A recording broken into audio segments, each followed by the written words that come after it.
Hi everybody, it's Katie. So in today's video, we are going to be talking about Viking weave. More specifically, how much wire do we need to make our Viking weave project? Now this is a question I get asked all the time, and I'm going to attempt to answer it for you. Now, that's a little bit of a complicated question because it depends on several different variables, like what gauge wire you're using, how big your dowel rods are, how many loops around that dowel rod you make, is it a single weave, a double weave, how many times you pull it through your draw plate. All these things are going to affect your finished weave. Now, while I don't have a super simple formula for you guys, what I do have is test samples. So if you like the look of my finished weaves, by the end of this video, you will know how to replicate them. Okay, so what I have in front of me is what I'm calling my raw weaves. Basically, it's weaves that I've done, but I've yet to pull through my draw plate. We're going to do that in just a minute. But first, let's take a look at these. I'm going to tell you what I did to make each one. Now, for all 5 of these samples, I used 24 gauge craft wire, and I used 24 feet, or approximately 288 inches of wire to create all these weaves. Now, you can see that they are different lengths, and that's because I introduced a few different variables. Okay, so for our first 3 weaves here, I did all of them on the same size dowel rod, which I use this one here, which is a 0.437 inch dowel rod or a 7/16 inch dowel rod. Now, all 3 of these weaves, like I said, are made on that dowel rod. This first one was made with 6 loops around the dowel rod for our daisy, and we ended up with approximately 6¼ inches of length on our dowel rod. Our second weave, we varied it by doing 7 loops around, so 1 more loop around for each row, and we ended up with 4½ inches of weave when we were finished. You can see the difference there, just varying by adding 1 more loop to this one. Now for our third one here, what we did is we changed it up by making it a double Viking weave, and we did 7 loops, and ended up being 3 inches and 3/8, 3 3/8 inches, and you can see how much shorter it is. So these two, the only difference was this one was 7 loops and this one was 6 loops. The difference between these two is that they were both 7 loops, but this was a double and this is a single, and you can see the difference of making just like one change, how it changes the length of our raw weave.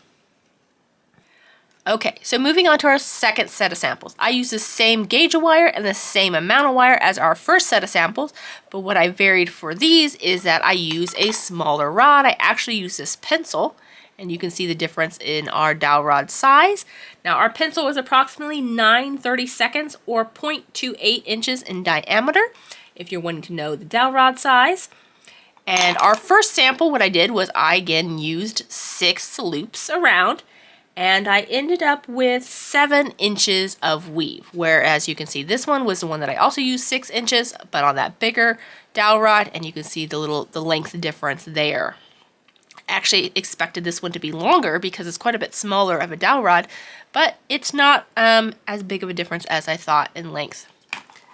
Our second weave, these two are again on the same dowel rod, same gauge wire, same amount of wire, but you can see how much longer this one is than our second one. And this one is a double weave. It's also with 6 loops, but it's double. So the only difference between these two is this is 6 and single weave, this is 6 and double weave, and this was our 6 single weave on our bigger rod. So you can see how varying a few of those things changes the length. Now we're gonna go and pull all these things through a draw plate and then come back and measure them and see how they turned out in just a moment. Okay, and I'm back. I've pulled all of these guys through the draw plate, so let's get into the final specs. So as a reminder, all these weaves were made with 24 gauge wire, and all these weaves, each individual weave has 24 feet of wire to make the weave. The ones on this side, I used my dowel rod, which was a 0.437 inch dowel rod, or about an 11 millimeter dowel rod. The one on this side, I used my pencil, which measured out to be about a 0.28 inch dowel rod, or about a 7 millimeter. So we got an 11 millimeter and a 7 millimeter rod going on here. Now, as far as my draw plate goes, I'm going to tell you which size hole that I ended pulling the weave through. And I'm starting up here as 1, 2, 3, 4, 5, 6, 7, 8, 9, 10, 11, 12. So those are how the holes are going to be numbered. All right, so let's get into our first weave.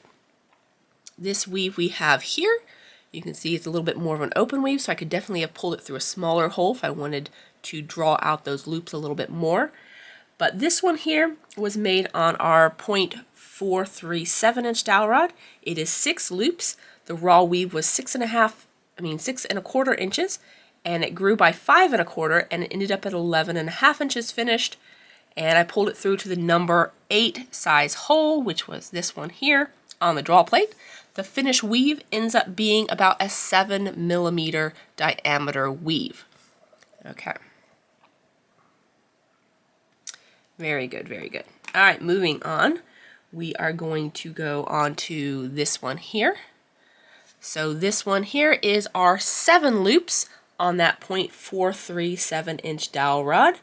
And it was 4.5 inches raw weave. It grew by 3 inches, and it ended up at 7.5 inches long. I pulled it through to the number 7 size hole on the dowel rod, and it ended up being about a 7.75, almost an 8mm size weave when it was finished. All right, and our third one here is our double Viking weave that was made on that 0.437 inch dowel rod. It was, let me find my notes, it was 3 3/8 inches raw weave and ended up as 4 3/4 inches, so it grew by 1 3/8 inches. And I pulled this through to the number 6 size hole on our draw plate. Now this is very tight, so I don't think I could really pull it through any smaller holes for this weave here. And this ended up being about a, let's see, a 8.67mm weave, so a little bit over an 8.5mm weave when it was finished, as far as the diameter goes. Let's move on to our weaves that we have over here that we made with the pencil. So our first one here is also a 6 loop weave. This one was made on that 0.28 inch dowel rod, which was our pencil. It was 7 inches of raw weave and 10.5 inches finished, so it grew by 3.5 inches. I pulled this through to the number 9 hole, so we pulled it through to here, quite a bit further than our other samples. And what else? This one ended up being a 6mm weave when it was finished, and it's nice and tight. Again, you could also probably pull this through like one more hole. It would stretch out the loops a little bit more, but I like how this one looks finished. Our last weave is this one here, which is also a double. It was made on that smaller dowel rod, which is the 0.28 pencil, and this is our double weave. And this one was made with 6 loops. Yes, 6 loops, where our other double was made with 7. And it was 4 7/8 inches raw weave, and it grew by 6/8 of an inch for 5 5/8 inch finished weave. And I pulled this through to the number 7 sized hole, and it ended up being a 7.73mm weave, so not quite an 8, but over a 7.5 weave. And that's a nice thick tight weave. It is a little stiffer obviously with our double weave than with our single weave, which can curve a lot more. But those are our weaves. Okay, so let's get into the final how much wire you need for the finished weaves. Okay, so let's go over how much wire you need to make a finished project. For our first weave here, for this one you need 2 feet and an inch of wire per an inch of finished weave. So for an 18-inch necklace, you need 37 feet and 6 inches. For a 20-inch necklace, you need 41 feet and 8 inches. And for a 24-inch, you need 50 feet of wire to create that necklace. Now that doesn't include like end caps and clasps, so you might need a little bit less, but I always like to have more than less. For our next sample here, this one is, we needed 3 feet and 2 inches per an inch of finished weave. So you need, for an 18-inch, you need 57 feet. For a 20-inch, you need 63 feet 4 inches.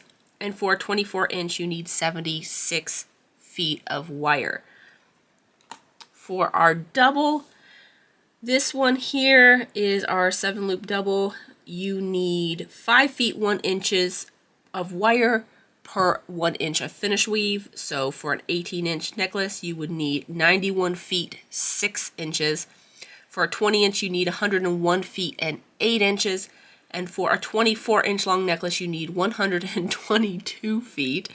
All right, moving on over here. So this one here, we have, for this one, you need 2 feet and 4 inches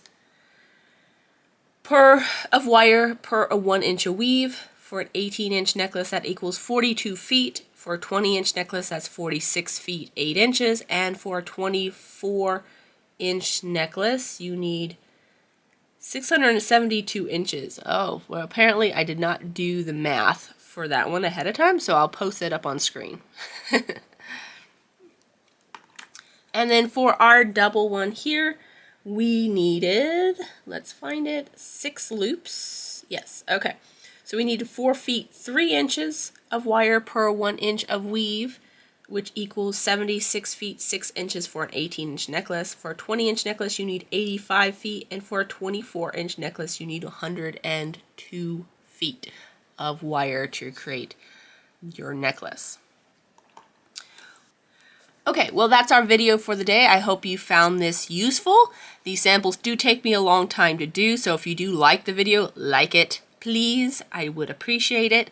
And if you would like me to see me do these weaves, but like on smaller size dowel rods, even smaller than this, and with like thinner gauge wire, let me know and I'll try to get to it. But like I said, it does take me a long time to do these weave samples for you guys.